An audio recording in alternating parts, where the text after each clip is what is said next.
Tonight, I would like to have lots of sharing throughout the room. We have an amazing space tonight. It is so fun for me to kind of look and see new and old friends up here on the stage.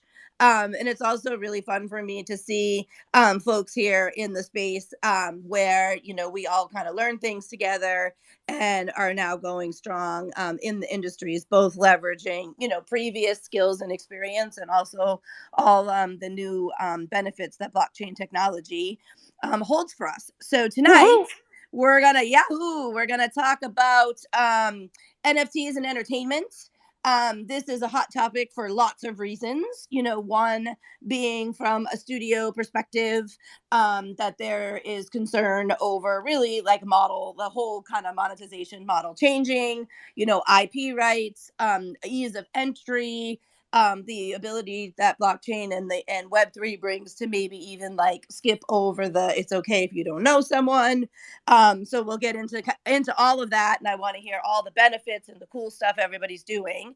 I thought to kick us off, I really I don't even think I could do justice. So I'm going to ask you guys for maybe like your 90-second to 2-minute dating profile, I mean resume, and then we'll get into some specific things about the industry, and then hop into project specific. How does that sound for everybody? Perfection. Yeah. Maybe Awesome. Sounds good. Daniel All has to take right. off a little early for a script reading, unfortunately, but maybe Daniel can just introduce himself a little bit and at least say hey while he's here. Hey, everybody. So, yes, really, hi, Jax, and everybody. Really, really nice to be here. So as is the craziness of the business that I'm in, I got a last minute call about hearing some script notes by the studio, as you were just referring to, Jax. So, I may have to duck out for a bit, and then I will come back in. Um, but I think this is a fascinating area and something that Garrett and I and Tiny Elephant and I have been discussing for quite some time. Like, what's the business model? How do we shake that up? And is there a different methodology by which to produce content where much like what's happening in the NFT market in general, that the artists and the musicians are really owners and they're not reliant on these third parties to the same degree. So I guess that's what I would say to start off. I love that. And Daniel, can you just give us kind of a quick snapshot of who you are? If people in the room don't know who you are, they might not even Sure. know why you'd have anything to do with a Yeah, script yeah. right 'Cause now. I mean, the truth is, I actually don't really have anything of value to say or add, but I will give you a bit of a brief. So I'm a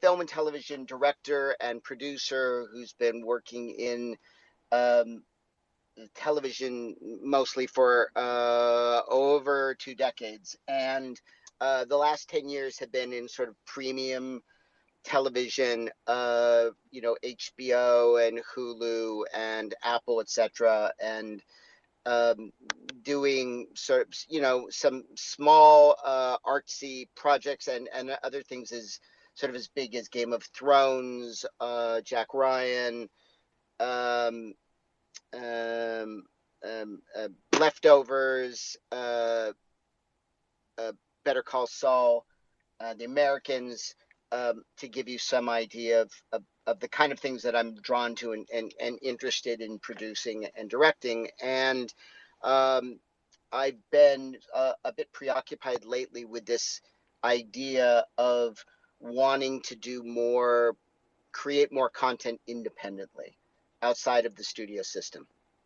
And so um, that's why I'm both sort of fascinated with and drawn to people such as yourself, guys who know so much more than I do, and in rooms like this where it's a topic of real interest. So hopefully that gives you guys a slightly better sense of who the idiot is who is talking now. Okay. You're so funny. Well, I appreciate both your background and your POV as we start to get into the space as a whole. And pop in and out as you need, of course, anytime. And then maybe we could talk about like can blockchain technology improve this system? I'm not sure. I'm not sure. But in I've only spent a little time in the space with my child, who did quite a bit of acting and modeling for many years. But with a couple decades, I assume that the change that you've seen with all kinds of technology has been incredible. And this, perhaps, from my perspective, is going to be one of the biggest shakeups ever. So I'll be excited to dive in.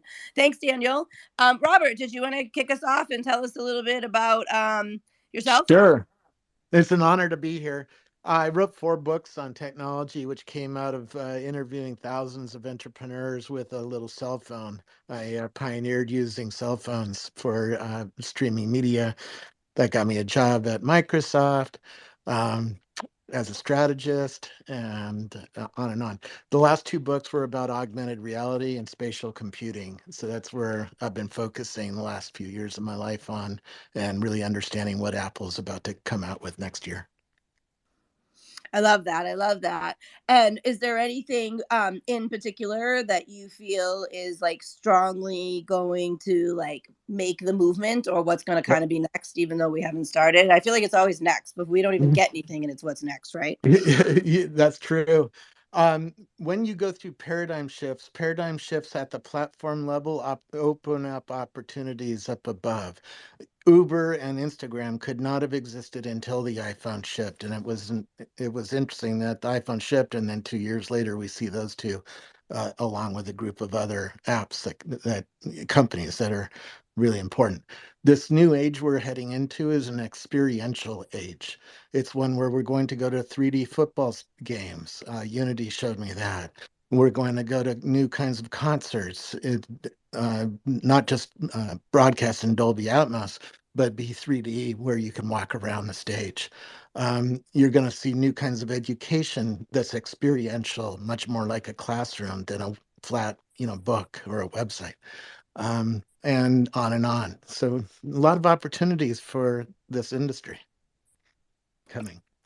And what's so interesting too is much like the shift even you were speaking about before, right, with Lyft and Uber, that in particular the technology is enabling disruption, if you will, across like so many different categories at once. Yeah. So it's just a very interesting time because while some things are shifting, everything is also shifting. So it's very hard to chase, if you will. I know that I've chatted with a couple of studio heads about some of their concerns, and they're just, there's so many things that they're looking at. So very, very interesting. I can't wait to dive into that. All right, let's hear from Matt. Hey everybody, thanks. It's good to be here. Yeah, so I have 25 years experience in entertainment, marketing, communications. A bit different than Robert.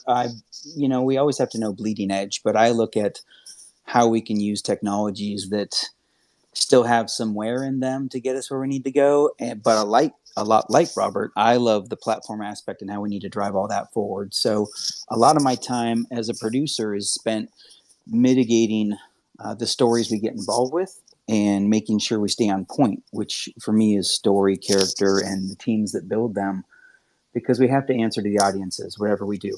So how we incorporate possibly NFTs or go into DAO corporation or DAOs to start all this, that always per project. But my main job right now as a producer is developing and hunting stories, and then how we can push the platform overall so we don't have those questions about the enterprise side or the independent side, because it's still about telling stories or building games with agency or NFTs with utility, for instance. So that's really where I'm at. Amazing. This is good. You guys are going to be awesome. I can't wait. I'm going to ask you guys some tough questions. Nobody here is getting off the hook easy. How about you, Mr. Jeffrey? Hey, bonjour. How are you? Thank you for having me. It's great to be here with everybody on the stage and some friends and colleagues. Oh yeah. So anyhow, my name is Jeffrey Deschase. I am a creative and filmmaker. I've worked in the advertising agency. That's where I started my career, up to being a creative director.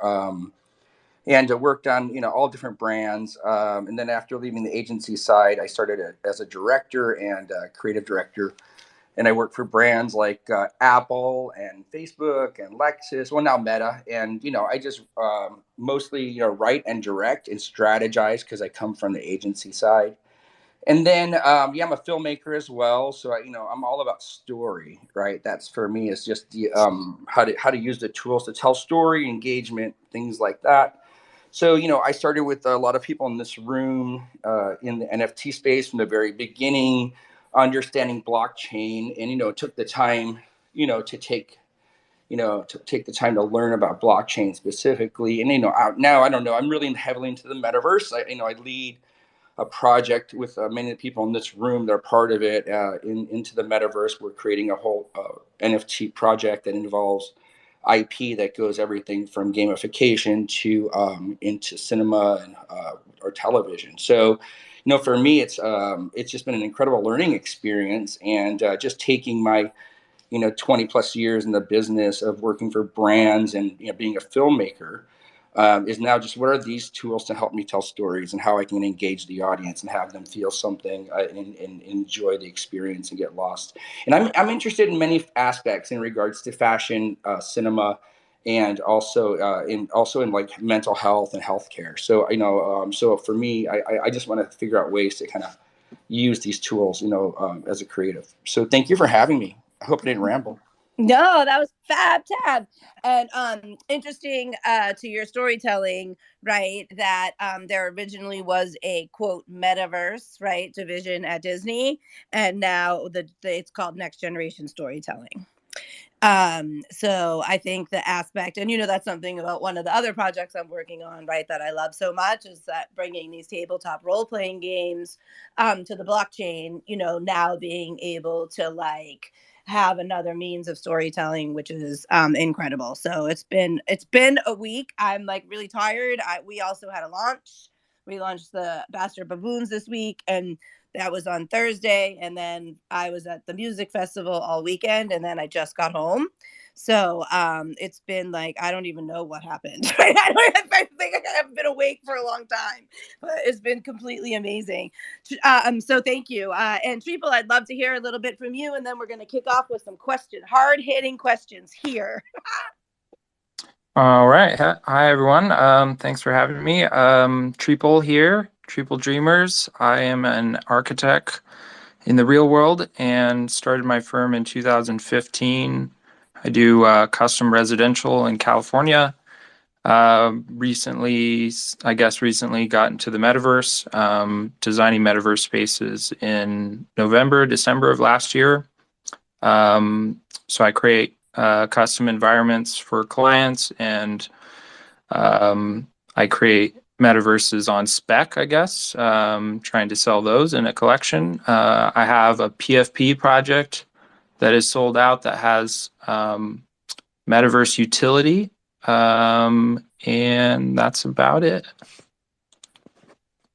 Awesome. I definitely want to talk more about the metaverse. And just out of curiosity, without giving obviously any confidential names away, are there any specific categories that you're seeing really strong from the established brand side coming to talk about these things yet?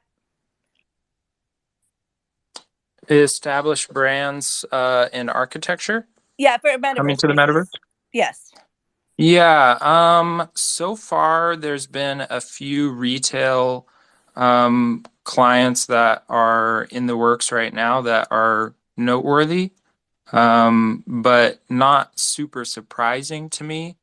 And then the like mega clients that I hope are entering the space, I imagine they have their own team of people that are working on that sort of thing. But I do have two clients right now that are noteworthy brands for retail, and I've always saw retail as being the direction, at least soon that the metaverse goes in and what drives kind of the mainstream to come into, and onboard. So I think that's really exciting. Yeah, absolutely. We come from ISA. This is year 49 in the consumer insights, or 39 for us in the consumer insights, and me personally, almost 30. And even when we had the ability to do shelf tests for our retail clients, right, where they could like look at like a shelf and turn the product around, etc., was like so amazing. So I can only imagine what it's going to be like now with the new technology, right?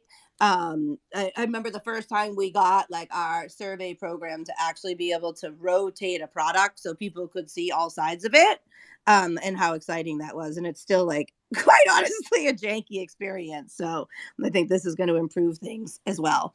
Hey, So Jax, can yeah, I interject on that thought? Because please.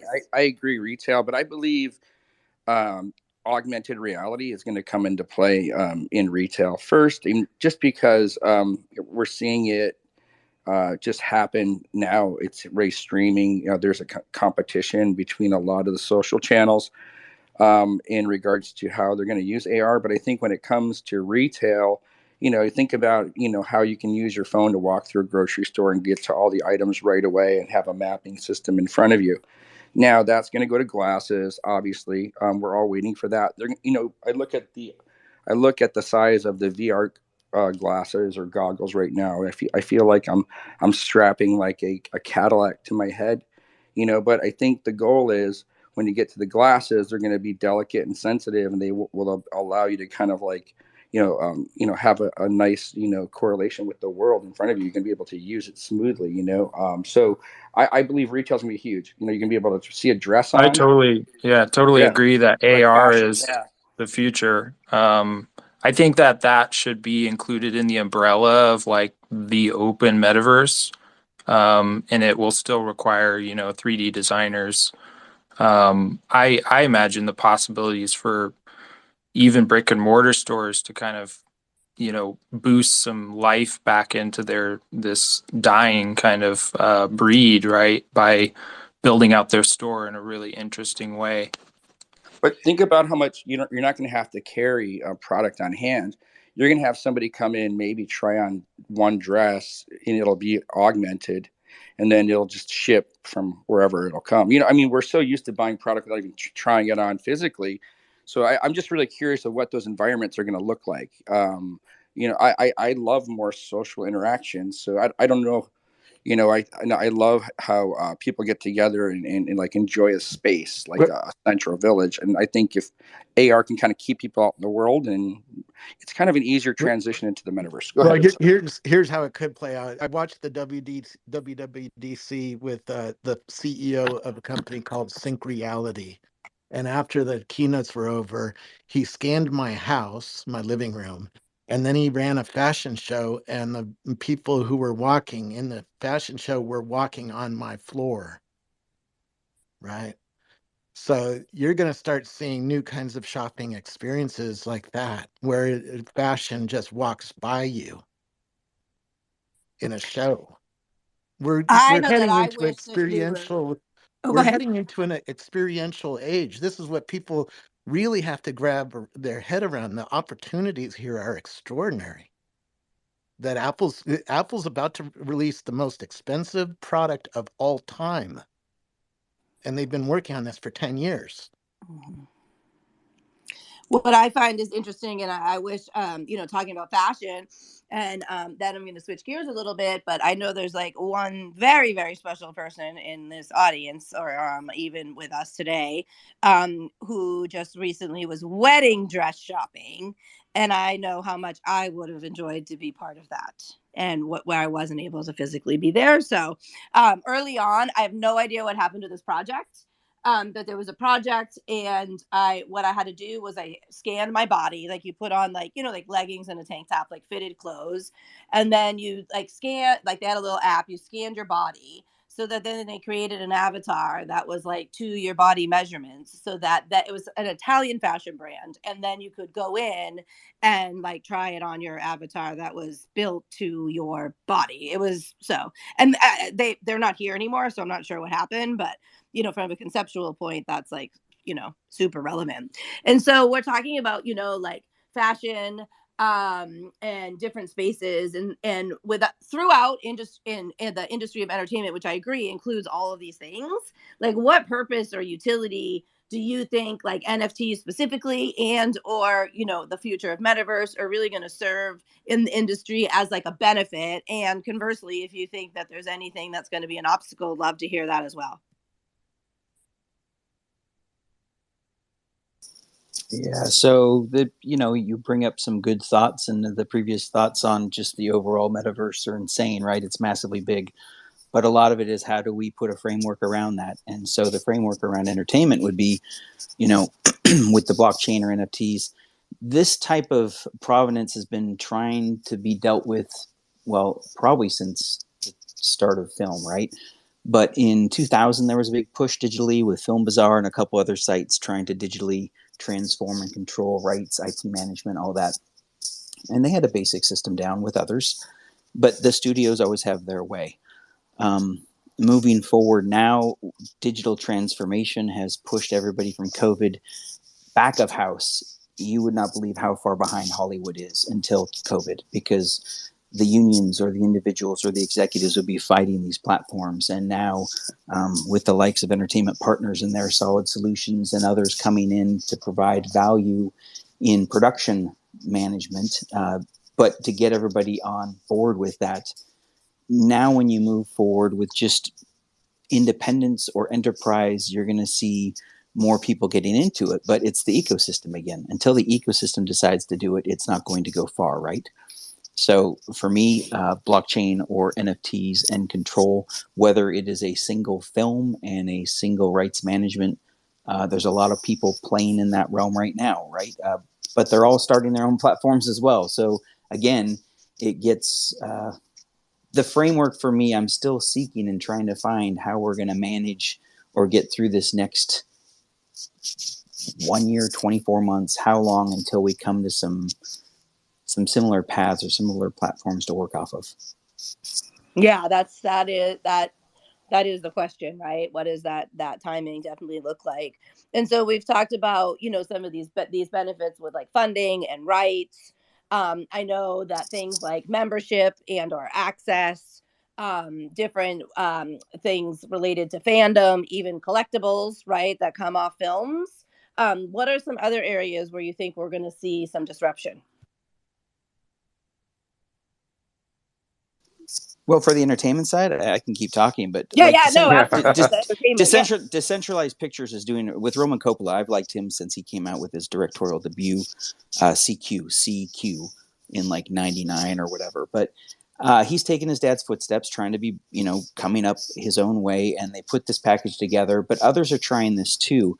The thing about decentralized, when they're getting investments based off of tokens or based off of NFTs to do their independent path, it still comes down to, look, he's well known. His group is well known. They have massive business prowess. So taking a true independent, you still have to keep those things in mind when you start anything.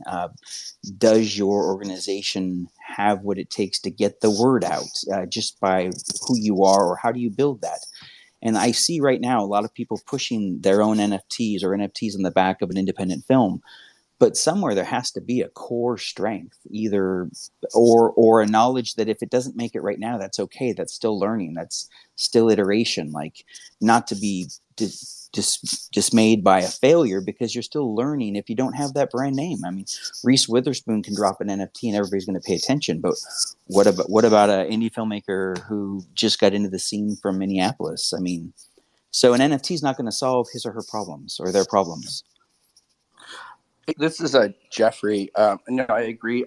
I think a lot of people are still trying to figure it out. I was at a meeting last week at a studio in Culver City, and you start talking about NFTs and blockchains, and they're just so lost.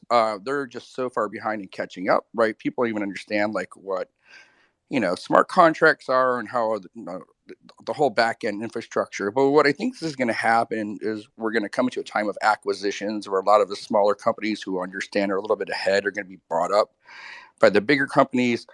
And they're going to start, the bigger companies are just doing PFP limited edition type things. I think you saw it with like the Matrix and things like that. But, you know, they're still trying to figure out what utility is. They're not going to give up ownership.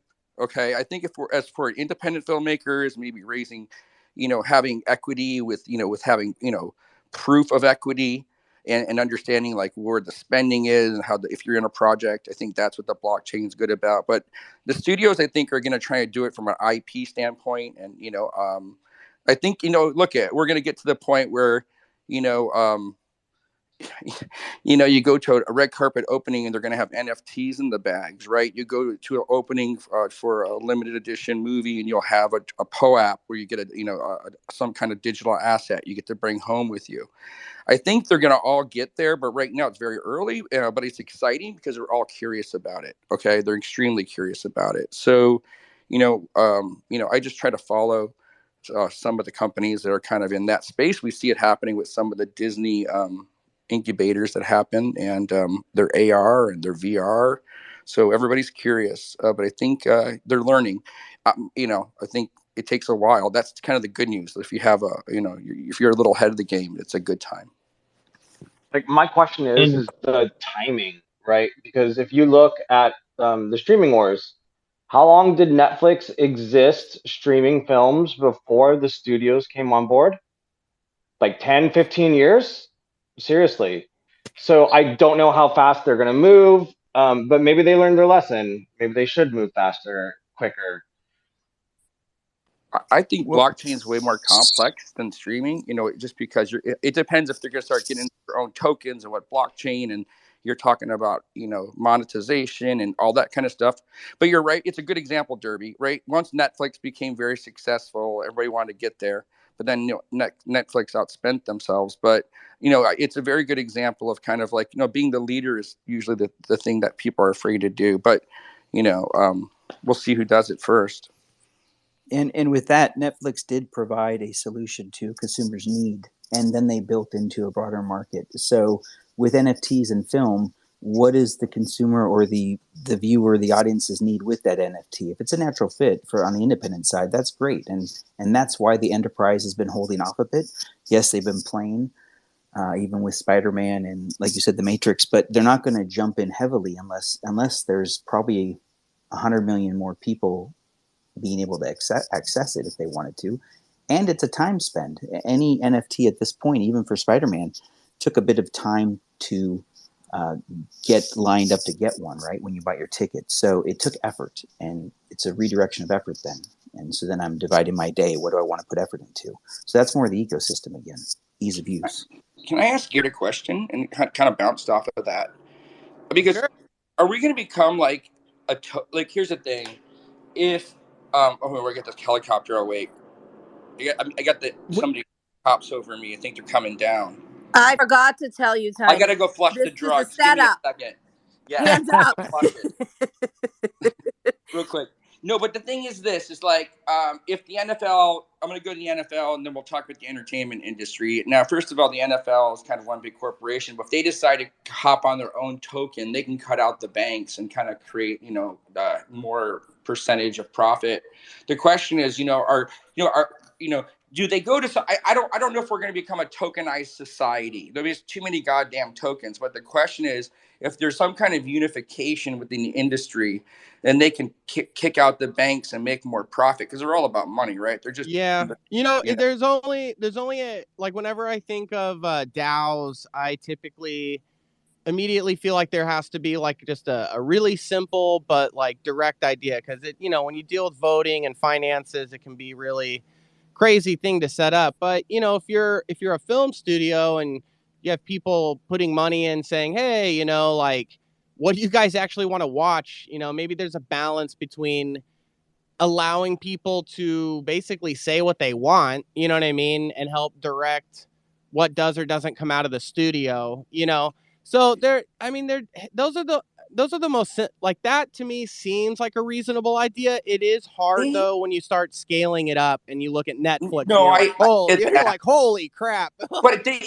they will, and they'll have it on their phone. In a community aspect, I think an NFT would be cool if people can kind of get in and feel like they're involved, like in some kind of development of some kind of like Warner Brothers or somebody, whatever it is, Marvel film. But I think the question I was going to this, Garrett, obviously everybody wants to make more profit. So if the, like, say for example, Sony decided to use their own token for all Sony products, Sony pictures, they could do that on their blockchain, whatever they choose, and that allows them to make more profit because they're not taking money from the banks, they're taking it on a blockchain. Am I not right? Is my thinking like, is that another way that Well, payment there can go into is the that blockchain? can be an incentive, but I don't see it as like the one that people are really going to use the most. I mean, like when I think of someone taking an NFT, a big corporation, and people using it, one of the beauties of it is you actually can track the data. Like if one NFT is like a member and it does all these things, you could give it tokens that are ultimately no different than, say, a coupon. But what's interesting about it is like a lot of coupons are very like you can fraud them. So it's actually kind of interesting for businesses because they would actually be able to give literally just this like one non-fungible token to a single person. It wouldn't be copyable or fraudable. And it could actually develop one of the better incentive programs that's encompassed with actually collecting your customers' data. Like that's the very interesting thing about the blockchain is like your NFT is kind of like a place marker in your wallet. And as that person does transactions, now you don't necessarily quote have this person's like direct address, but the funny thing is if they have that token, now you have their address and you can look at what they're doing, right? So I see it being used more as like almost like a soft token that's not really liquid or based in the idea of like necessarily buying and selling it outright for profit. Like it's like I said, it's in the simplest way I can say is like kind of coupons, but I know that sounds stupid, but honestly, No, I it's a think real so. thing. Like, there's Yeah, like movie yeah. stuff, right? Like Garrett, like where Yeah. you like a movie pass and you get so many, like whatever, you get to go Yep. so many a month, and then you get to go to the red carpet premiere, and then you get like a tote bag sent to you, and then you don't wait in line, and then you get free popcorn twice a year or whatever. Yeah, but things like that I feel like are kind of needed slowly but surely in the space to bring back some of that customer engagement. It's definitely become a lot more competitive with Netflix, right? Like, Yeah, yeah. Yeah. And And we this talked a this lot. There was the challenges, and I'll have you guys keep riffing. I just wanted to make sure we did touch on sort of this idea of, mass adoption, right? And what are the challenges around onboarding, what types of people, are going to be onboarding kind of first. Like I said, we just launched our first collection, and I can tell you it was a lot of damn work, and especially the support part of it, right? Like really helping people like get set up, get wallet. We even dropped Matic in people's wallets. Like we tried to make it as easy as possible with instructions and whatnot. And it was still a big challenge. So I do think to myself, like, oh my gosh, if this was like a huge brand, like how would they handle the volume, right, of these calls? And we are starting to see, especially in gaming, we're starting to see the ability to transact with credit cards. And I think that that's going to make a difference. So I'd love to hear you Yeah, guys. and even there's a app that allows you to use your phone number, and you don't need a wallet. Um, I can't remember what it's called. A friend of mine was telling me about it, but there's things like that that break down those barriers, because that's what I've found is the biggest barrier to getting mainstream users into the metaverse and into NFTs is the blockchain. So it's not providing a solution in the sense that it's making it user friendly for people. Yeah, and there's a lot of change coming, and because let's be honest, we don't have a metaverse. I don't have a metaverse that I'm using in my house yet, right? And yeah, I do have a Quest 2.0 headset from Meta Corporation, but I don't call that the metaverse. Um, you're going to see a lot of new product ship over the next year. Everybody is waiting for Apple. Unity is waiting for Apple. They've been working on a neural radiance field editing system for 3 years. They haven't been able to ship until Apple ships. Even their competitors, Meta. I had breakfast with an employee at Meta the other day. they're holding their best stuff for Apple after Apple because they understand Apple will educate the entire world as to what augmented reality is and what are the opportunities here. So lessons for you guys. NFT hasn't yet arrived because Metaverse hasn't yet arrived. And normal everyday people hear about it, but they don't understand why they want one. And the pitches I've been seeing are sort of weak so far. Well, Do you isn't think the that there's going to key? be any specific I agree. leaders that are going to guide? Do you think there's going to be like some, like big brand or some whatever that we don't know that's going to help usher like a mass amount of people on? Or do you think it's going to be collective over time? I think over time, but Apple has to come. And once Apple comes, they're going to really scale this industry up. NFT is the way we're going to purchase a lot of things in apps, right, from each other. So if you're creating a costume for me or an art car or a gun in a game or anything, a new targeting system for my bazooka, right? Whatever the creative class is going to create, there's going to be a market for it eventually. It's just we're early. Well, and we can't wait. No. The thing is even though I disagree with you that the metaverse isn't here, um, even if I were to accept that opinion, we can't wait. We have to No, be building because it's absolutely. like it's I'm not like saying don't build to the builders. Build, because the brands that are being made right now are going to really matter in 2, 3, 4 years. Well, I just know, look at my whole life coming from skate, music, art. It just comes from artists, and technology kind of move parallel, and Yeah. a lot of people are, out creating things now. So I think Yes. it's happening, and we just never go on like a gradual upward. Suddenly there's just incredible change, and suddenly there's a spike. And I think, the investment, obviously by Meta, it was a tipping point. And so you see the Saudis going, whoever wants to, now everybody's like competing to be the Dubai, and then there's Yeah. and then Orlando is trying to The get a Netherlands, big line. one. Yeah. Portugal. But look, it's happening. It's brilliant because I think, for us, we were able to get together at a few conventions this year. One at LA NFT, right? The other on the blockchain, and just we talk in such like a small language, right? But Yeah. when we get excited about it, now that's happening on a broader scope. I follow brands, and I follow like the CMO of different brands who take the leap. Some of them big brands, like Pepsi is doing, and Coca-Cola. Like I said, that one toe in the water.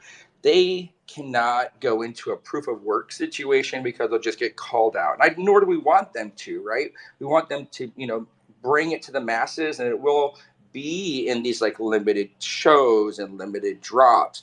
And I think right now NFTs are going to be for more exclusive items, right? Maybe like tennis shoes and watches and house deeds and things like that. The art world came in first, and some did really well, and we're all figuring it out. But I think now it's like it's moving into the business models now. And I saw that at Blockchain NFT. It was more of like, it wasn't about where's the yacht party. It's like, okay, how are we going to make money? How do we use blockchain? Okay. And that's the evolution of from artists to to the innovators to the masses. So I'm it's and does totally it in. does it, it At does it Microsoft, really at Microsoft, I was on the team that had the first Second Life Island back in 2005. I get it, and I think there's a lot of excitement. It's just this industry has to evolve to the place where it's competing with Beyonce's level quality, and I don't see a lot of things getting to what I think is high enough quality to bring to normal everyday people. Yeah, no, I definitely think there's been quite a few like underwhelming factors in it. Like I remember when I first got on crypto voxels before it was even like built out and it was just like a desert when you went to go check it out. Now it's like a lot more built out, it's a lot more popular, but man, it's like the most underwhelming. I'm like, this is what? It's like because we're already playing like PS5 and we're already, like my 14-year-old kid has a 3060 RTX, you know what I mean? And she's playing on Steam And I'm looking at that and I'm like, oh, dude, there's like so little Well, on the I mean, market. Like, Well, what's to really to funny, there's to stuff like speak that on on that that, level. you know what's why really funny? Yeah, You know what's really Oh, funny? I was 1 gonna say second. Hold is, on. Let's do. I want to yeah, have I want to one hear what mic. Triple has I to want. say. Yeah. So I yes, want go to He's a put ahead. one really mic on awesome one. builder. He's got Triple. like because a Yeah. great. we have to ask ourselves, and this is the most important question, is what is the metaverse? Because the difference between a AAA game or Grand Theft Auto multiplayer and Spatial or Mona is WebGL. So that connectivity to the internet, that interconnectedness to Web 2 is basically my understanding that's what's defining the metaverse right now. But what do you guys think about that? Well, I don't know. It's like 'cause I don't put the goggles on. Like I spend most of my days like looking at AR filters and thinking about augmented. Like I'm so in the augmented, but I do go into the goggles. But I think the transition to the metaverse is, to me at least, is going to be more AR than VR because I think we're going to spend more of our lifetime in AR. Um, that's kind of like I don't know. The other things, like I own properties and other sides and things like that, and that's kind of like planting seeds for me and waiting them to grow. But I like AR. If that's my thought, so I kind of believe in metaverse here. I look at it on my phone and And I think a big reason for that is Apple is coming in late, like it always does, and is going to redefine everything that was before as lame. And they're using augmented reality in public so far.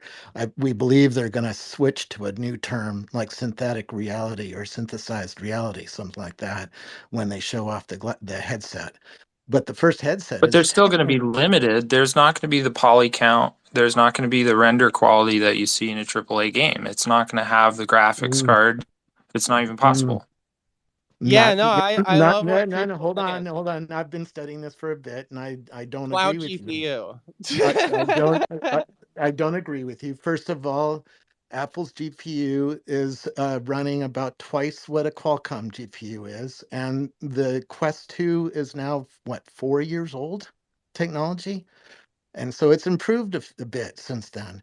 And on Apple's side, it's faster than the Qualcomm side. So there's a lot of GPU there that we haven't yet seen in the marketplace. The other thing is Apple has already put in to my house and probably a lot of yours an ultra wideband chip. I have two M1 Max that have this chip. This is a new mesh network that has not yet been turned on and is being put into products for next year's product.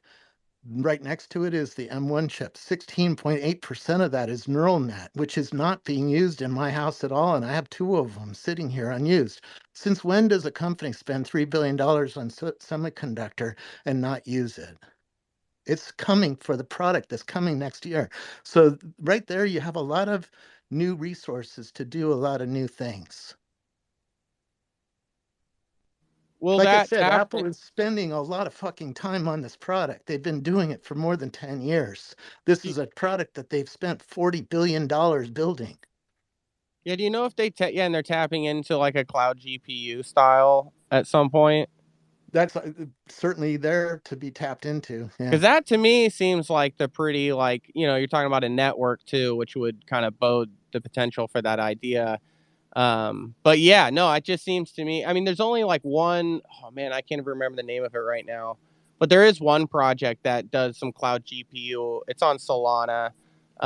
But no, I've only seen it come here and there, but it would make sense to me that they're going to be prepping for this probably more than most. There's a VR company in Scandinavia called Varjo, Varjo, and they're building cloud infrastructure for Unreal Engine, and they're going to be streaming down There you go. to Yeah, because then glasses. you can get the quality. Yeah, Yeah, exactly. yeah, I don't and that understand that works. at all because the M1 chip, do you know how many people I have in my DMs needing help for Blender? And they can't even render or bake anything using an Apple product. So Yeah, it wasn't a. my faith in Apple is not. I mean, I know I'm super biased. Like I've always been PC, but Yeah, I don't see how the I M1 hear you. chip's If going to you're a solve hard, this. if oh you're my my son, my son stole my Nvidia card, right? The kids are all gaming on high end PCs. Why? Because they're playing games that require a polygon count. I get that. Even VR chat, you go in with a Quest 2 into VR chat. If you are standalone, you get one experience. If you plug it into an NVIDIA card, you get a completely different experience. I was gonna say, yeah, I'm not a tech person, so I can't go there. But I just think that Yeah. when somebody he has the user experience for the first time, right? That's what's gonna carry them into the metaverse, right? So look at Apple has a lot of people on their phones. They do things well. So I think they're going to have the ability to like look at like TikTok and all these places are doing AR. I just think when Yeah. Apple's going to do it, they're probably not. They're either just going to do it better and they're not going to go fast. So as always, but I just think obviously they have a lot of users. So, but I'm excited about virtual reality. I'm a big fan of that. I've been building in virtual reality as well. But I just think to me, it's really about the time. I was there during Web 2.0, working a lot of the .coms in New England at the time. I kind of feel like we're in the same kind of like flow, but I'm in on it, early. So, it's just kind of nice. And I just think, as we say here in Hollywood, nobody knows, but we'll figure it out as we go. And I'm just kind of happy to kind of be in it and kind of keep thinking about it and creating, because as a creator, they're just beautiful tools, beautiful Yeah. tools. Yeah. Totally agree. What I'm watching is who is going to be the breakout brands of this NFT space that go through this Apple thing. Because on the other side of the Apple thing is a big fucking market. I think that's why we're all here. Well, speaking on the outside the Apple thing, that's where I'm kind of at as well. Is they're going to propagate that just like with HD being around since the 50s, and then it started with sports, right? It was better served to do sports programming.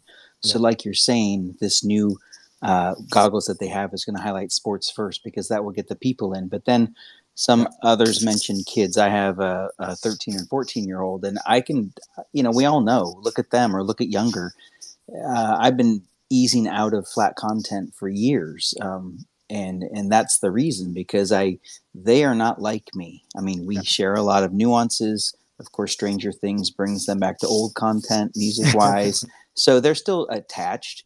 But I like the AR side of it from my previous Marcom experiences, and I think that generation, this upcoming generation, they're going to want the blended world while it still exists versus totally disappearing. I don't know. I mean, they disappearing in their Xbox games all the time, but as they go through the cycles of like tween or toddlers to adolescents, tweens, and teens, they each hit their mark. But It's more coming. so, It's just it's not quite there for glasses. For instance, Israeli company came to my house. It comes to my house every 2 years and shows me the latest optics that they're building, Loomis Corporation. And they're smaller and brighter than they were 2 years ago. And so you can see, oh shit, these are getting really close to a pair of glasses that's going to be mind blowing. Right. But the optics outside are just not quite there, not quite close, but not quite there. So has somebody crossed over into really amazing optics? I'm watching them all. Magically has a way to darken the lens when you're in a bright situation so you can see augmented stuff. Right. Do you guys want to hear something very funny? Yeah.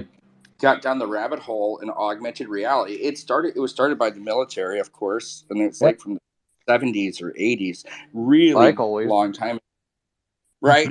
And probably it probably was 60s. struck behind a pair of glasses hooked up to No, a no, paper. I've met a guy who did VR in 65 and there was 3 guys who beat him. So they've been doing it since the early 60s Yeah, for in the sure, building. right? I think what you're saying is kind of getting it down to like the sensitivity of the product, right? How does the Yeah. product feel on your ears? How do you tune it in? And when it comes to augmented reality, we talk about this before too. There's all these different super worlds and Google and let's TikTok's going to be there and Apple's going to be there, and I guess the only way I can look at it is that I guess they're each going to be much like a radio station where you want to change your station to see what's going to be there or shut off the world. But what's interesting is going from the beginning of that innovation to the military to where it's going to be, and I hope it's going to be, and we see all these fake visions of what it could be because they never release a product. I hope it's just not, it's just kind of clean and simple, if that makes sense, and kind of just is fluid. If you look at the products they create and a lot of people imitate, it comes down to just nice, clean and smooth lines, just in the feeling of the product. So Yeah. that's one thing it's hard to No, you got to be able to wear it for at least an entire evening, because it's a product that's aimed at your home, right? So it's aimed at, where would you use over the ears headphones? That's a good place to start. If you can think of computing where you would want to have badass audio, start there. Movies, TV shows, football games. I went to the University of Virginia Tech, and they had a building there that was 30 meters across, 30 meters across, and 30 meters high. It was a cube. And inside the cube, they had 1,600 speakers. And then they put me in a Microsoft HoloLens, and they took me to a recorded football game, and it was sick. Apple hired the professor who ran that building out of there. But that's my expectation, is I want to see football games like that, because you could hear both of the bands in the stadium really amazingly. We're heading into an experiential world where the gap between digital experiences, watching something on what we used to call TV, and real life is closing. It's not going to close completely. So the analog people, the real world people, will have bragging rights that going to Coachella, for instance, is still going to be better than watching it in 3D on your coffee table. But the gap is going to close a lot in the next 12 months. And not just from Apple, by the way. Awesome. We've got Neural. about 30 minutes left. So Yeah. I do want to let folks in the audience know that if you're interested in coming up and asking questions of any of the speakers and or giving your opinion on anything we've talked about, you are welcome to do so. We do have an open stage, which means that we welcome you to talk about other projects or projects that you're working on. And the only thing we ask is that if you have a difference of opinion, that it is mentioned with grace. I guess is how I say it. So please raise your hand. And then coming up in about 20 minutes, we will do the $100 ETH giveaway. And I will now call on Treeple, who's so politely hand raising. Yay.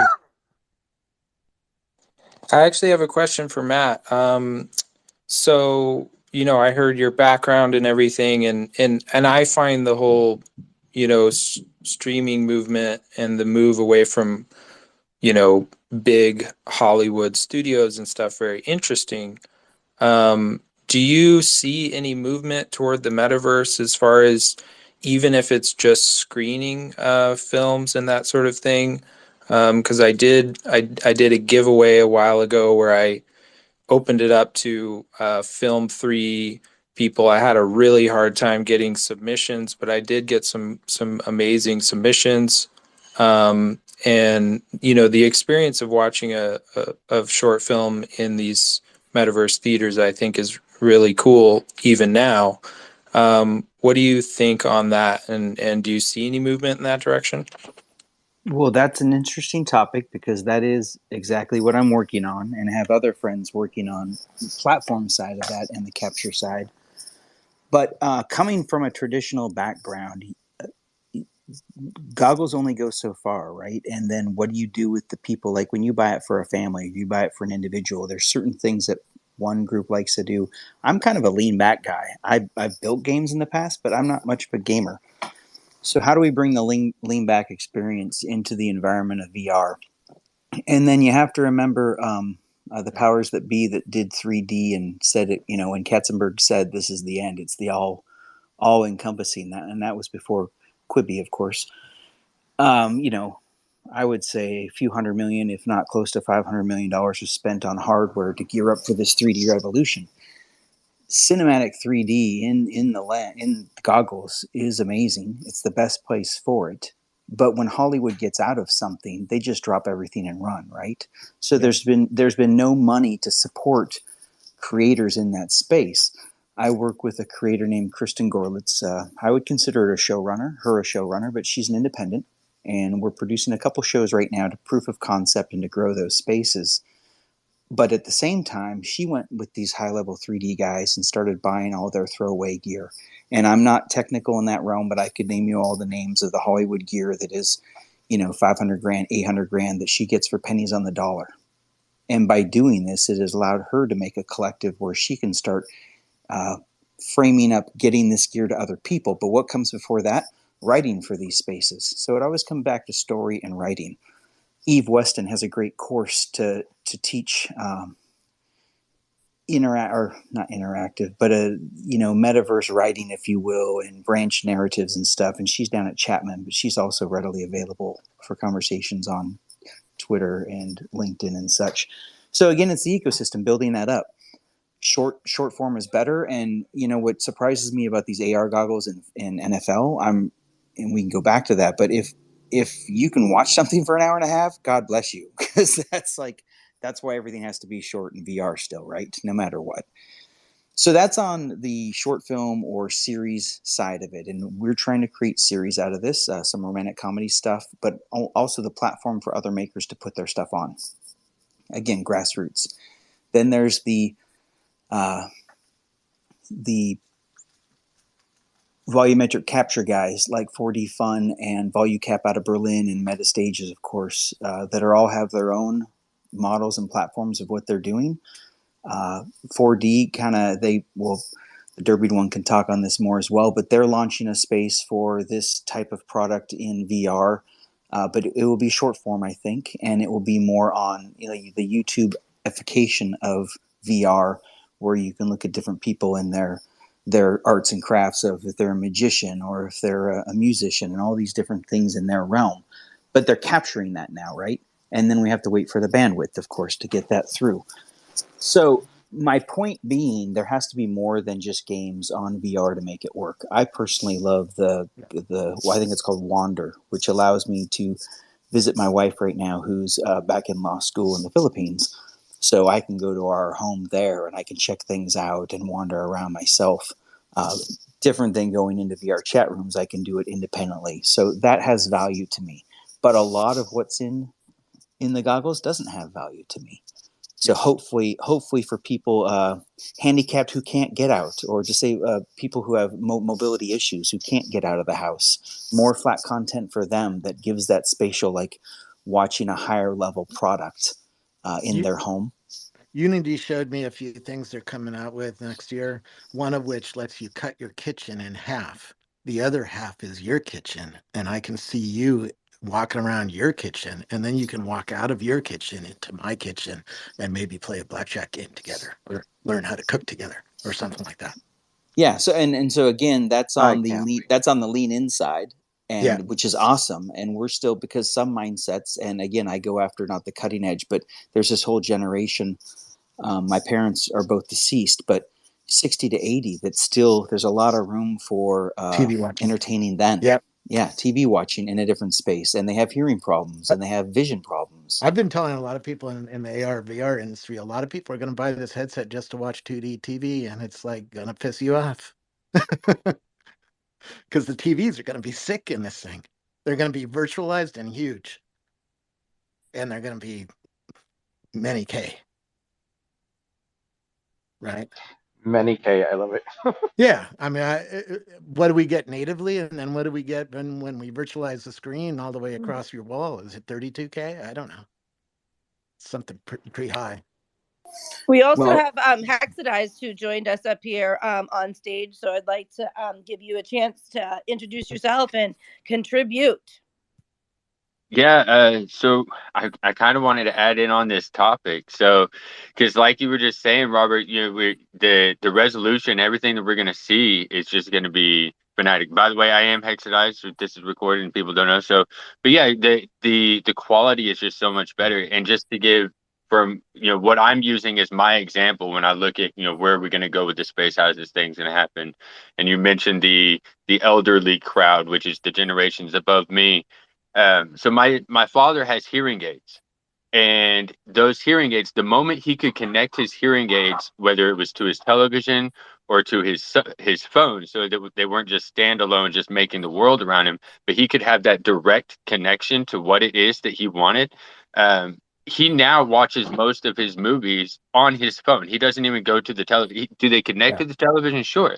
But he just stays connected to the device that he's already connected to and stays right there. And so, because let's be honest, the resolution on his phone is probably clearer and cleaner than the one that's on his television. And he stays right there.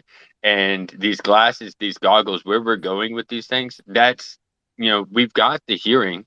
The hearing aids are great. Everybody's just attach those to the devices or just put them on all the time. These mocap suits becoming cheaper. Move.ai, where they're using GoPros. They're not using any kind of fancy cameras. They're not using anything technical. They're using GoPros to capture motion capture. And for, $1,000 or so, any one of us could go get a very basic motion capture of ourselves from Move AI and have it all set up, and we could put it anywhere in the metaverse that we want to. That's their whole deal, and it captures. I think with 5 cameras, they get 5 or 6 different people. They have a full band performing on a stage and capturing everything. So it's no longer a flat screen. You're now fully immersed inside of these things. So where we're going, and you're right, Robert, with Apple has the following that the moment they say, "Here we are," everybody's here. That's it. And so if we're all of us that are sitting out here, we will catch all of, I think Crypto Seed was saying earlier, catch all that low hanging fruit that's just going to be like, where do we go? What do we do? I have a top of the line Sony TV, 83-inch TV, and so I get to watch a lot of your work in pretty glorious OLED. It's pretty nice. I have a nice Dolby Atmos sound system as well. Both of those are going to be completely obsolete next Christmas. You probably will still want to watch the Super Bowl party on that TV, but there will be an Apple device or a Meta device or both sitting on the coffee table. And if you come over, you're going to want to watch the football game in that. Did you want to record that in Betamax? I sold a lot of Betamaxes in my consumer electronics store back in the 80s. I think my biggest thing is that as a creative, I think we talked about story, number one thing, but just start using the tools, find the one that's right for you, and move into it. I think to start using, for me, to start using, like developers and creators that I can hire to start doing things for the projects I need and see those come together. It's amazing. And I just think, it's happening. And I think, just don't be afraid to go create and do one thing at a time and just start, building your portfolio of work. Because it can seem overwhelming, but you just have to do the first little project and then the second little project, and you can start, getting into that, So, for us, we're doing 3D avatars, we're doing augmented reality, we're working on gamification, and the thing about it is, like, nobody's an expert. Everybody's trying to figure it out as we go. So we just have to go figure it out. And, for me, it's rooms like this that allow me to continue to grow as well. So I want to just say thanks to Jax and Garrett and Derby, and thanks for Robert and Triple. I'm learning a lot myself. I'm trying to keep up with the crypto side of the family. And I'm even though I interviewed Vitalik when he was 17 years old and I was early to see this stuff, I'm not an expert at any stretch of the Anyone else down in the stage too is a great opportunity to come up and interact, ask questions, share your thoughts. We've got about 20 minutes left of the show tonight, so we're going to keep chatting about blockchain, NFTs, metaverse, and entertainment, everything from film to music to fashion to gaming. So feel free to come up and share if you'd like. Also, I want to say this crowd has some pretty kick-ass Twitter bios. I love the creativity in this room. And if you haven't had a chance, maybe do Brady Bunch and take a look up and down into each of your side. You may find someone interesting sitting around you that makes a new connection. Don't be shy. And if you have enjoyed anything that our illustrious stage members have shared today, please go ahead and follow them. And I will open it back up. I have a kind of an interesting question that is a little bit out of left field, but in the thought process of history repeats itself, which I don't believe. I believe people repeat themselves. And Gen X rode their bikes for hours and hours and hours a day. Do you think there will come a point where there are 13-year-old kids with, glasses on, AR glasses, riding their bikes around cities, around neighborhoods, experiencing the real world and the AR world? Yes. Yeah, don't they Yeah, do I it in Chickens saw this win. California? interview. If we have to be careful to, as creators, to incentivize that type of behavior, because and that's where tokenizing experiences can come into play. You can reward people for getting outside. I mean, Pokemon Go was a prime example of that. At the time when it came out, I was working as a bellman at a fancy guest ranch, and every single kid was running around the property doing that game. We had to ban it actually because kids were getting hurt because they weren't paying attention to where they were running. But that's a prime example, and I think we can use NFTs to incentivize kids to get outside and do things, and I think that's super important. Totally true. You can also put things like scientific names of plants on top of plants. There's apps that are doing that. The computer vision is coming along to do some pretty crazy things, get people engaged with the so-called real world. I say One so-called of the because none of things you, by someone the way, someone none brought of up you, earlier, none of whether there you was have going to be seen a the real world, by the way. IBM had me move an atom across a piece of copper. That's the real world. You cannot see that. So everything you're seeing is some sort of simplification of the real world. Isn't that ironic that you have to put on a computer to see the real world?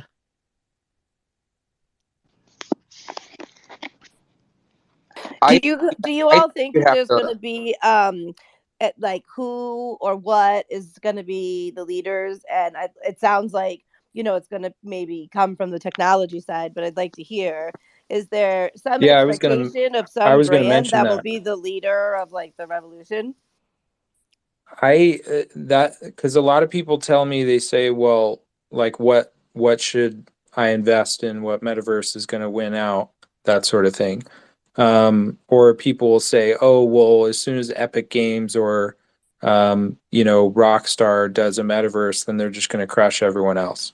Um, the I think the open metaverse will win, right? Whatever platforms incentivize creation, free creation from not just professionals but everyday people. That's why I love spatial, because everyday people can feel like they're creating a space by dragging and dropping assets and things like that into the space. So uh, yeah, maybe there'll be some big companies that have a lot of users. Maybe Meta will steal 50% from their creators and still have a lot of users.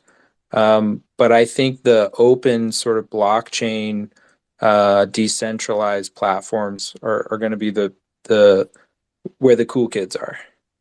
I think that's true someday. I don't think that's going to be true next Christmas, unfortunately. What do you mean by decentralized platforms? Because that's kind of a broad statement. So what are Yeah. you talking about?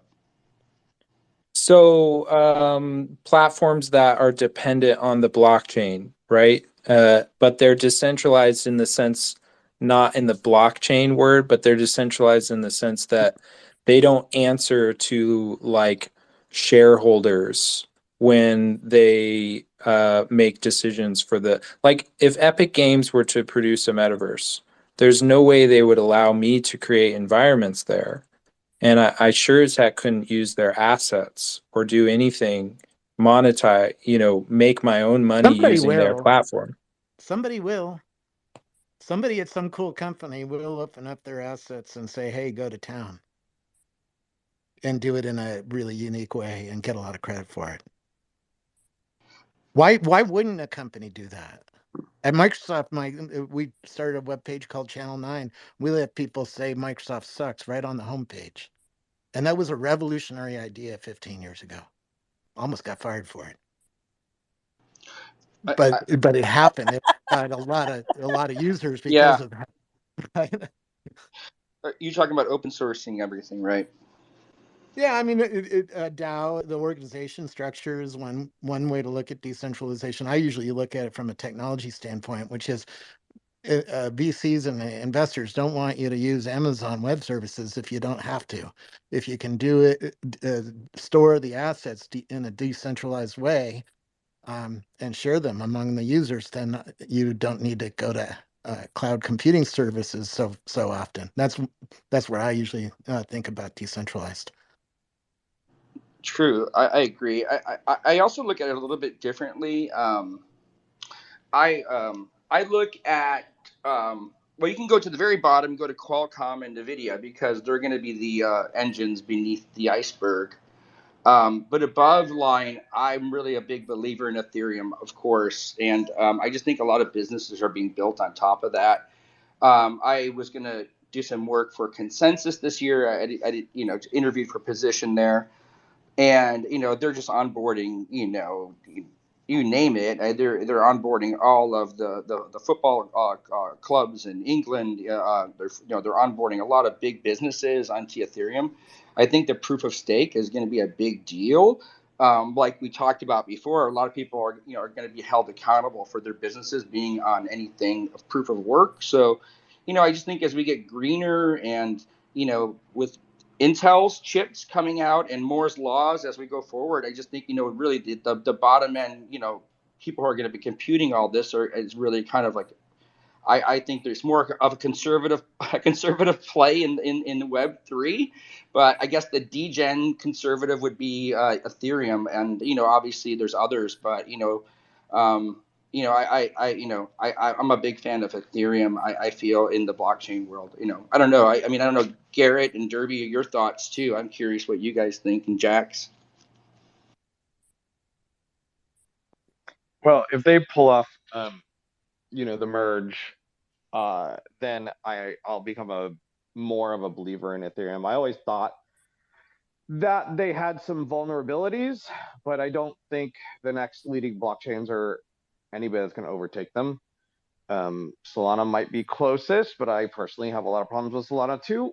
So yeah, if the merge is successful and everything is cool, then I can fully see Ethereum becoming the big player. Well, Consensus is started by one of the Ethereum guys, and he's onboarding a lot of companies. So obviously they're believing in the merge. So what we shall see.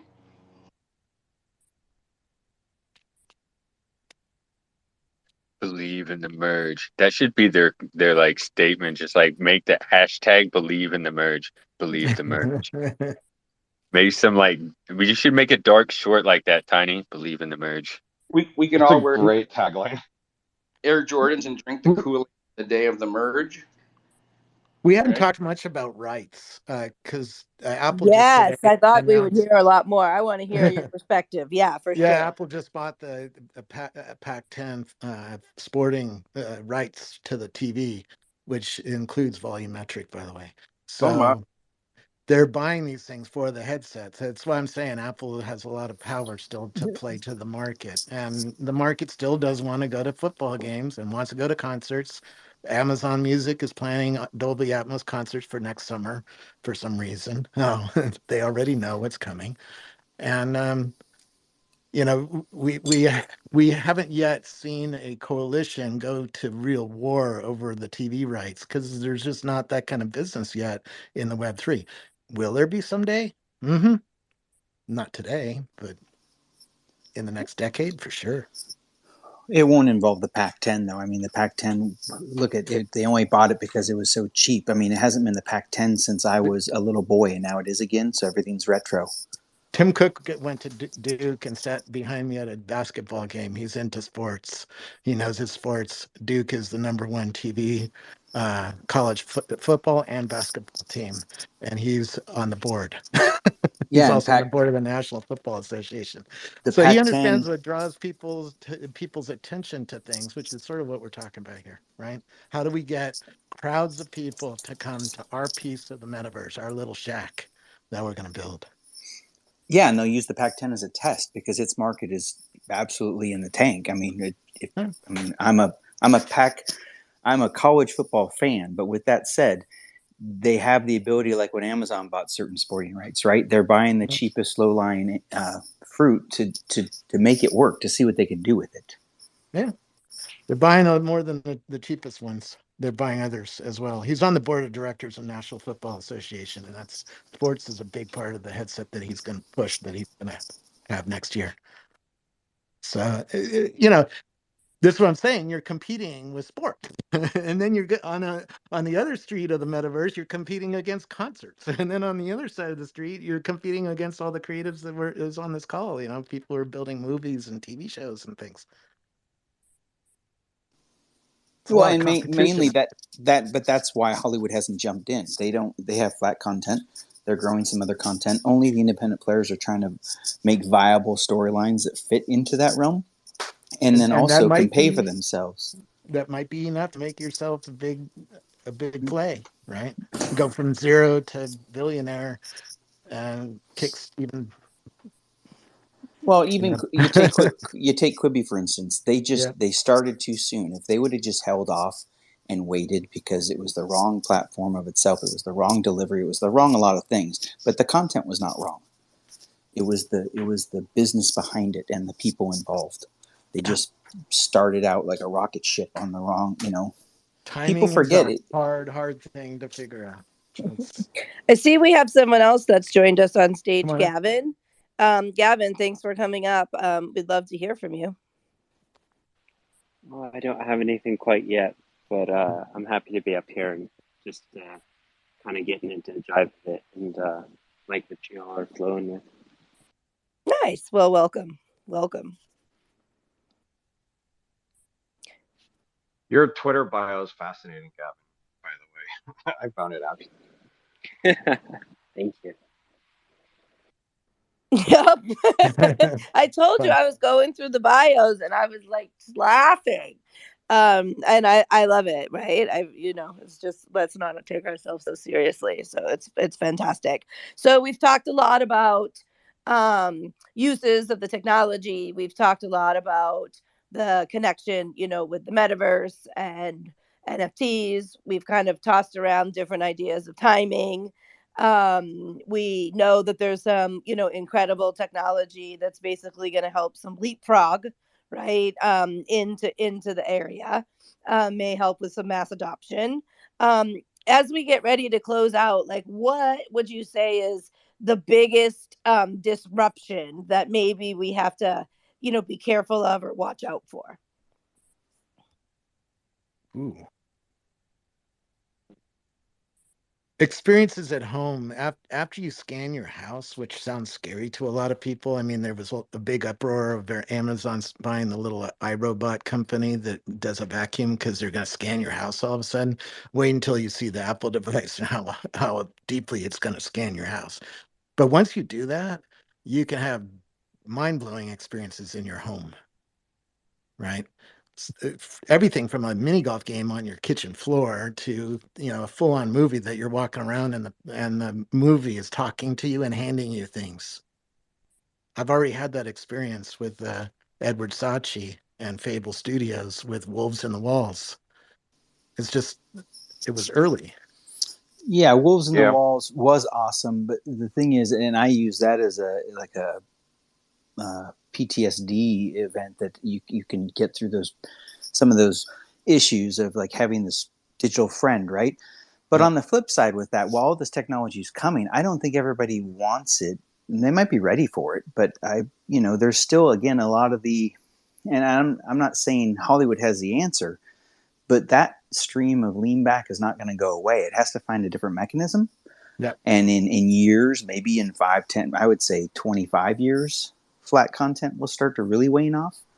But it's going to take a whole cycle to get us into this. Because you remember, Robert, you're a cutting edge guy. You're bleeding edge. Yeah. You get it. I look at those technologies, but I don't always enjoy them. Yeah. I don't enjoy them all the time either. They hurt. Somebody in this... did you want to chime in? I saw you had your hand up. Yeah, I gotta jump in on the flat content being around for that long. AMC, they've got 5. It's this month in August. They've got, I want to say it's 5 theaters are going to host VR concerts.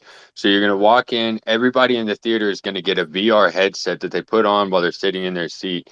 And like Robert's saying, this Christmas and next Christmas are going to totally change households. And it may just be in the US at first, but with all of the things that are going on other continents like Africa, with all you've got all of these people that this is going to be like their first introduction. These are going to be their first real sets of tools into all of these things.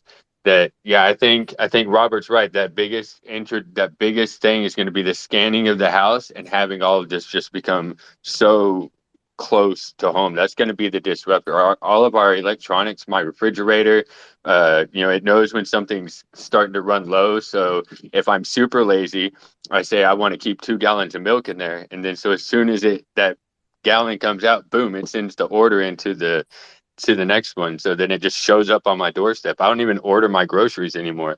It's all automated. So they just show up I don't even know the last time I went to the grocery store.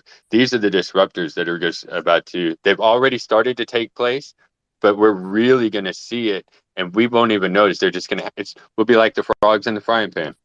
Slowly. Yeah, Are you And saying I'm but going to there's a buy there's a big suits? difference between Wolves in the Walls Yeah. and a Hollywood project in the VR realm. Yes. Wolves in Right. the Walls is Small interactive, little engaging. I'm still talking about like content that you lean back and watch in VR is fine, but that's not going to go. It's still a serialized drama. That is going to be what I'm saying, 20 to 25 years before it completely And might I go agree, I away, agree or with if you. ever. I I don't think the technology to do 3D is good enough to beat my TV yet. It's close. I mean, a 2D, 8K stream, and the billionaires have 12K now. So, um, Yeah, anyway, and Gavin, I'd love to hear from Gavin, and yeah. then also Heather, who has joined us on stage. Awesome. Yeah, I put a link up there at the top. I think this is pretty fascinating intersection. It's a Minecraft with a diffusion GAN model. It's pretty wild. That's Um, cool. but yeah, check it out. I think this kind of is the intersection anyways that's really kind of guiding my intuition about the next level of entertainment anyway. Yeah, Ted Lasso's going to jump out of the screen and teach us some soccer moves. That Bingo. that's what I'm hoping your industry, this creative industry, does at first. Is don't go after Ted Lasso. That's too hard. That's too much budget. Too many people. Too big a committee to convince. But go after just the little project of jumping out of this 2D screen onto 3D, onto the floor, teaching us something, doing something, entertaining us in a new way for a little bit, and then jumping back in the screen. Something like that. Love it. I Heather, love it. do you have a question? Yep. You Hello. might be on. Hi. Hi. Hi Hi there. there. Hey, how's it going? So yeah, I'm excited about fashion and where the shopping experience is going to go. I think Jacqueline touched on that when she said she was able to scan her body and to see the product on herself and kind of I feel like that has to be where fashion and shopping experience is going. And when platforms like say Poshmark, these resale platforms, when they're able to integrate the technology and anyone is able to see the products that you have and view them on their bodies and one shop and another, you get to kind of just put it all on your avatar, and then and buy it and design when designers are able to just kind of pop into a store and say, I want this dress this way or this color, and maybe take the hem up an inch and boom, press buy. It's just, that's the disruptor right there. REI is already working on a store that will open up as you're hanging off a mountain on their ropes, and you need some new carabiners or something for mountain climbing. You're going to call up the REI store and choose what you want right there and have it delivered when you're back home. That's so awesome. Yeah. And Yeah, on the the shopping is going to be pretty cool. the backside of that, Heather, my wife is into vintage, and she's a fan of all the platforms you're talking about. Mm-hmm. And she has, Levi's, vintage Levi's that were made in the USA. They will no longer exist at some point. So in the digital world, what better thing to put as an NFT than a Levi pant or short button fly with provenance tied to its digital twin, and have a marketplace for that. Those Yes, are that's going again in the perfect. backwards side. So If Mm-hmm. you could prove that, Yeah. some famous performer wore that during their concert, that would be badass NFT. That would be worthy of hanging on the wall and showing off all my friends. Hey, I just bought this uh, very rare NFT that's, done this yeah, way. but even the Levi's themselves are rare because there's, she Yes. owns hundreds of these, and the point is because That's it's not now, they're going to go away. There's only so that's many. exactly right. I think that's the thing. We're going to be seeing the rarities in assets first, and then I think like watches are going to be a big one first, like because it's in tennis shoes, like the things that are kind of hot in street culture or in culture will be like the first things and things of rarity. But in regards to disruption, I just wanted to just touch on that a little bit. And I think once the tools are figured out, the disruptors are going to be the kids, and they're going to pick the shit up quicker than the studios. They're going to be picking up quicker than a lot of us because they grew up in the world of understanding this. And you look at who has, the influencers, the creator economy. I think there's going to be just less and less power with bigger corporations, with more of a creator culture and a creator economy based in blockchain. And the hope is that, and it'll probably fall under a big umbrella. And I think TikTok's going to be a big player in that. And I think Apple will provide the hardware, and somebody else will probably come with the software. I know Apple's coming up, I think, with one of their own, and so is TikTok. So but I think the kids are going to make the difference. Like it's well, they always say the fat girl in Iowa, right? That's what Coppola said years ago, and it became true. It became Logan Paul, who was basically out of Ohio, right? So as a creator, using the tools, and so that's what I think. When the tools are there, the kids are going to make the difference. And just how you create. Yes. I just want to say in my opinion, one of the dangers of VR and AR is if it becomes that amazing experience we're all waiting for. It could be very distracting to the real world, and it could cause people to not just miss out on the joys of life, but be blind to maybe the tragedies that are happening in the real world. And I don't trust the media, and I can see them using it for that purpose.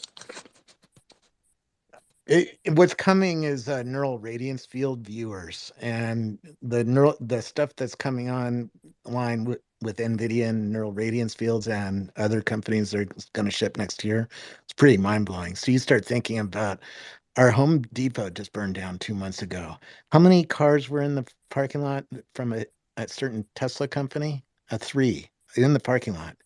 A Nerf only needs 3 cameras, and each of those cars has 8 cameras on it. You start thinking about, oh shit, in the future, we're going to watch a Home Depot burn and walk around it and maybe even walk into the fire in our living rooms.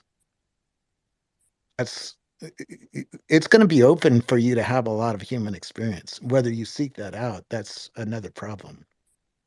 I was listening to an interview that was basically talking about, like, you'll be on Instagram and you'll say, oh, I see my friends at the music festival, and then be able just to kind of like hop right into that experience. Yeah. Live in the moment. And so this idea of kind of coming, in and out and being able to join and exit.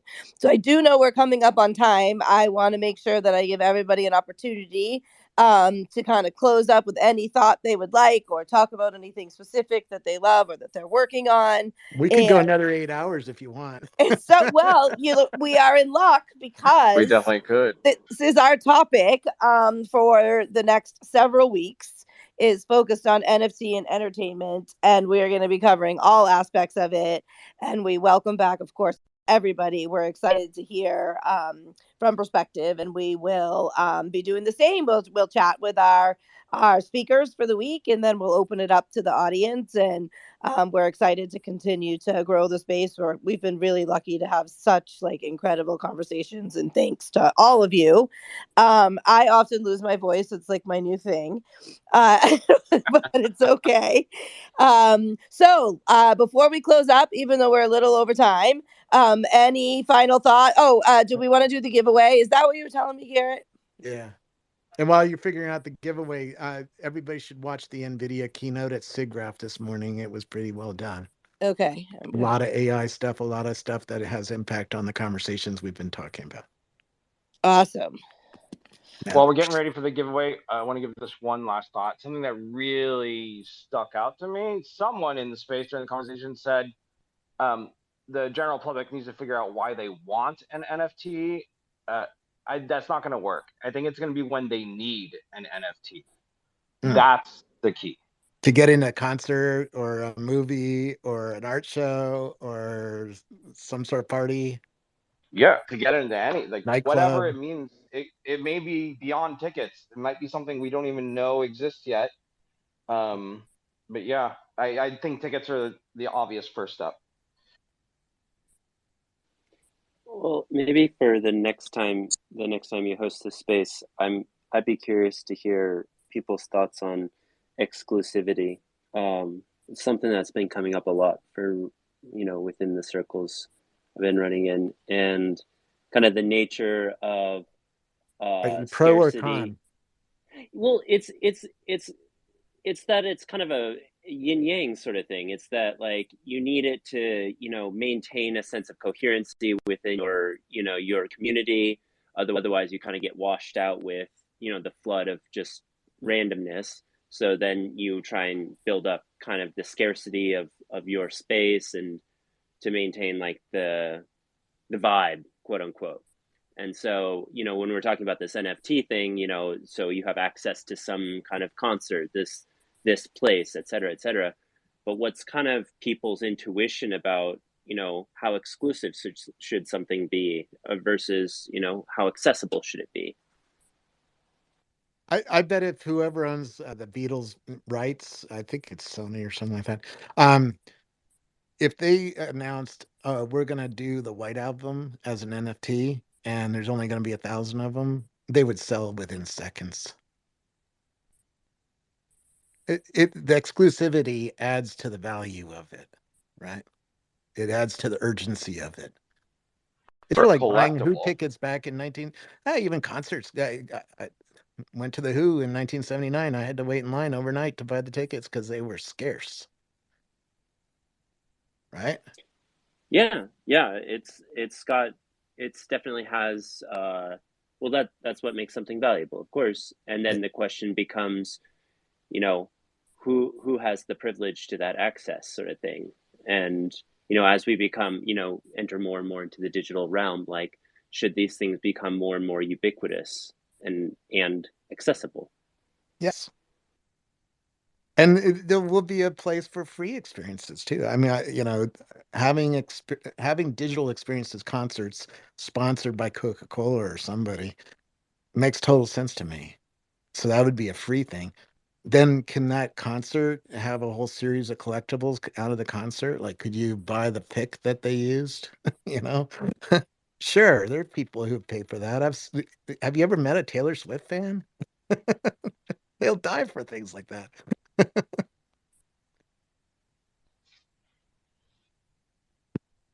Awesome. Anyone else have a closing thought before we go for the evening? I hope to see you all back next week at 5 p.m. Pacific Standard Time. And I've had a great time tonight with everybody. And I hope to see you back next week. And thank you. The recording will be posted. And also, thank you so much to our speakers. You will receive the recording. And we also have been tracking some amazing pull quotes and create you some social media assets that we will send that allows you to be able to post that on your own channel. So we hope you find that helpful. And I will now leave it to Garrett to answer the winner, or to Yes. So the winner announce.